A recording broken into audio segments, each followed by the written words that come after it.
Hey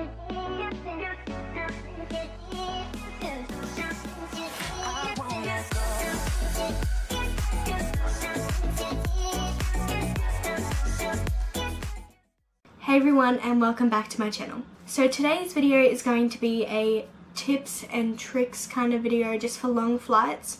I can't say that I've been on too many long flights. I've actually only been on 2. So the first flight was about 13 and a half, 14 hours, and the second one was about 8 to 8.5 hours. So they're the 2 longest flights I've been on. The only other flights I have been on have been about 2 to 2.5 hours. I have researched some tips and tricks, so I'm going to let you guys know there are 13 tips and tricks that I have.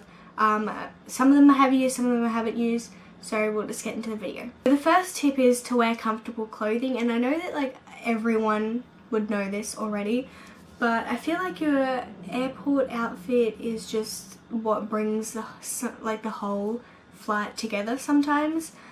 But what I would recommend, if you just honestly you don't care about like fashion or anything like me and you just want to be comfortable, like honestly just wear tracksuit pants or like joggers and some sort of either a t-shirt or a long sleeve shirt.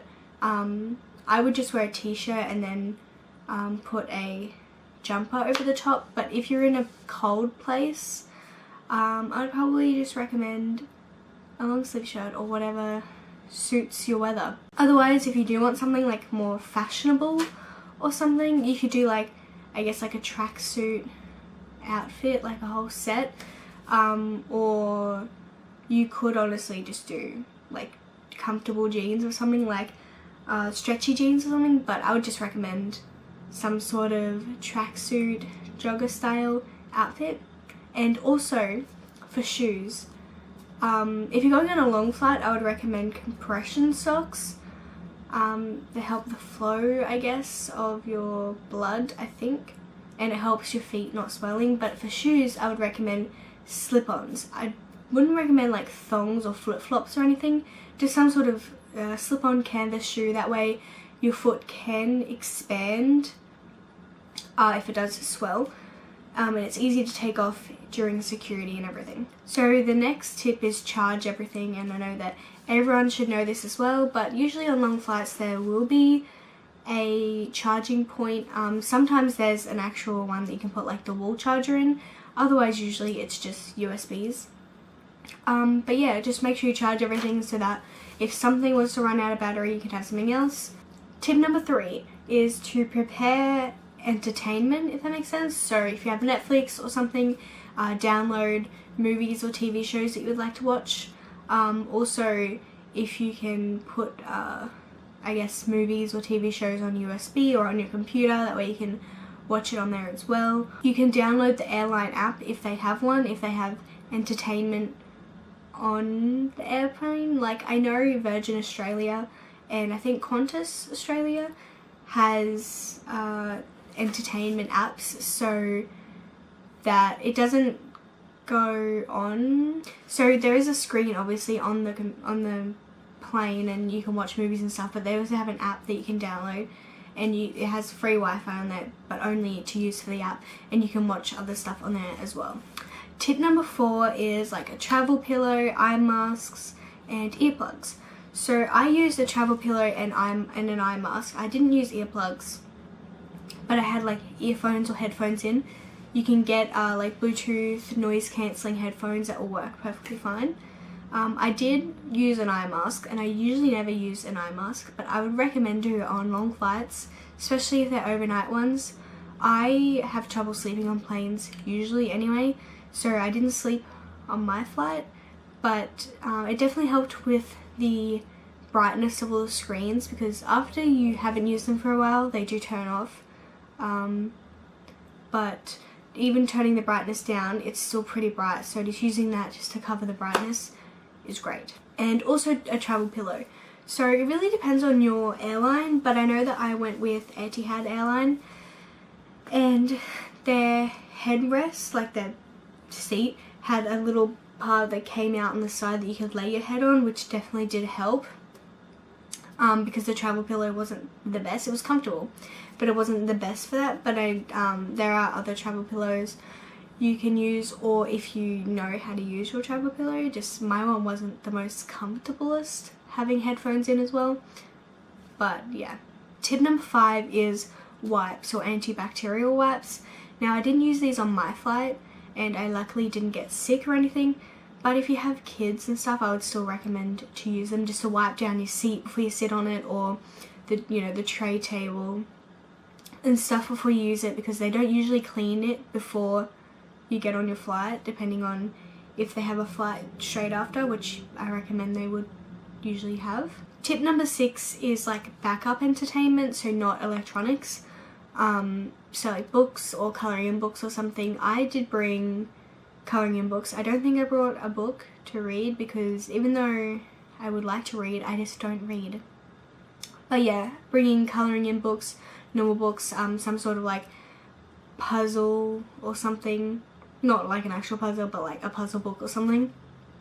Just so you don't have to look at screens the whole time, I guess. Or if you need to wind down to go to sleep. Whatever you like. But I do like colouring in. It's very calming. Tip number 7 is snacks and also drinks. Good, they go together. So snacks wise, I would try and recommend to eat something to bring like healthy snacks. But at the same time, I would, in my mind, I'd be like, you're going on a holiday, so treat yourself. Bring snacks that you can actually bring into the country. Because I know that in Australia, you can't bring certain fruits in, even if you come from Australia, like different states. In Australia, you can't bring fruit and stuff in. So definitely know what you can bring in. But yeah, just bring snacks. And I have heard a lot of people recommend to bring a water bottle, like don't fill it up and get them to fill it up. But apparently their water is like recycled water or something, and sometimes it's not the best. So if they have the little bottled waters, get those, or juice, because orange juice can help if you get sick, so some sort of juice. And the tea or coffee or obviously uses that recycled water as well, but it's up to you. I did drink their water and I was fine. But yeah. Now tip number 8 is, I guess it depends on the person, but it's to choose your seat. Now I really like the window seats, not just because you get to see out the window, but also because I get less anxious at a window seat because I can see where we are and stuff. So if I'm not on a window seat, I get more anxious. But if you like to be on an aisle seat or in the middle of the plane, wherever you like it, choose your seat. It does cost more, but I guess you get to be wherever you want to be. I was lucky enough on both my flights to get a window seat. Number 9 is to be nice, because I feel like the people on the airplane, what are they called? Like the flight attendants, I feel like they'd talk about you behind your back if you don't be nice. But just only be nice, say please and thank you, and just don't be rude, really. I know that when I was on my flight, I refused a lot of drinks. So every time they come around with a drink cart and they ask me if I want a drink, I'd be like, no thanks. And the lady would look at me weirdly because I wasn't drinking anything. But I did still have a bottle of water that I bought at the airport. So I don't understand. But anyway, now number 10 was the compression socks, and I did already go into those. I feel like they could be a bit expensive, but I'm not sure. The compression socks I had, because we forgot to buy them, is from the hospital that we had friends who worked at the hospital, I think, or somewhere. And so they had lots of compression socks, so they kindly gave me some. So I have hospital ones, but you can buy actual travel compression socks. I don't know how much they'd be, $10 to $15, I'm not too sure. Number 11 is hydrate. Now, I guess if you fly a lot, hydrate, but I didn't drink that much when I was flying, and I was perfectly fine, but I did also have a good immune system. I don't have a good immune system anymore because I haven't been to the chiropractor in over 6 months, and so I've been sick 3 times now and I'm still getting over it. the third one, but the third one luckily wasn't bad. The first two were really bad. Number 12, which I would totally recommend, is to familiarize yourself with the airport layover if you do have a layover. I had a layover in Abu Dhabi, and luckily I downloaded the airport app. Saved my life because, and I also did look at the layout of the airport to know where I would have to be going to for my, like on my layover, which gate I'd have to go to and stuff, where I'd have to walk through. And luckily it's actually not, it's quite a small airport and it was super easy to find my gate.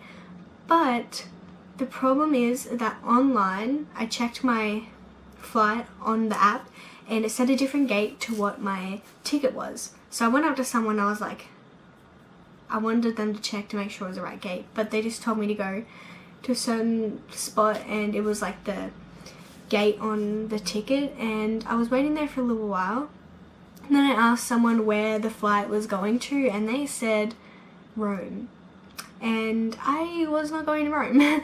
So I went to the one on the app and it was like down a level and stuff, but luckily I wasn't late. I think I only had to wait like 10 minutes and then we left, so luckily I wasn't late. There was a few other people that had that issue too, but definitely make sure you download the app, especially if you're in a country that doesn't speak English, so that you don't get any like language barriers or anything. But yeah. Now the 13th one is to change the time, just so you can get familiar with the time zone. I guess it depends what the difference of the time zone is for you. Obviously my one is like I think 9 to 10 hours difference from Australia, and I was going backwards in time. So I didn't obviously sleep on the plane, and so I left Australia at 10:30 at night, and I arrived in Dublin at about 2:33 p.m. So that was a good time for me to arrive because I got my stuff, like I had to go through customs stuff, got my stuff, and by the time I got to the hostel I was super tired and I was asleep by like, I think I stayed awake till like 7:30. I was falling asleep though before that, but there was people in my hostel.